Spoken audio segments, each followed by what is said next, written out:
台北市有一个姓陈的司机，因为伫咧加油站用歹听话甲员工吵，落要去互起诉。台北地方法院也依照公然侮辱罪，甲伊判刑3个月，或者是会当罚金9万。不过最高检视认定讲，这项判决已经违法，已经超出着法定刑路。检察总长进前也依照这款提起非常上诉。地方法院也讲，这法官案件伤过济，这个法条用唔着。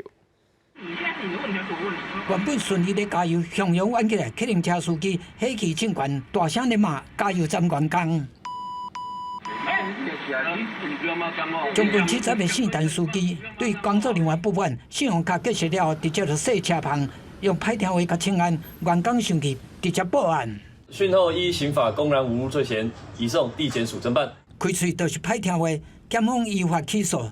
台北地方法院审查了，认为司机无尊重的观念，直直强辩要下责任，连伫法院就大细声，拢无悔改，照公然侮辱罪判刑3个月，会使一科罚金9万。双方无搁上诉，伫专案定案了后，检察总长提起非常上诉。台北地检署的执行科发觉要执行这位陈姓民众的时候，发觉他的最轻的刑度跟他的判决刑度是 不相符的因此台北地检署主动提起申请非常上诉。法院的谈判最高检指出，这是违法判决，毕竟公然侮辱罪法定刑，敢若有区役，也是罚金上悬9000块，违背法令宣判。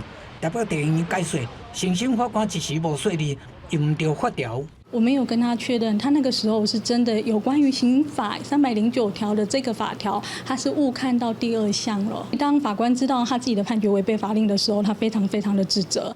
准讲唔是调过的，唔过做出不当判决，法院照相关规定，对法官会做出后续的处置。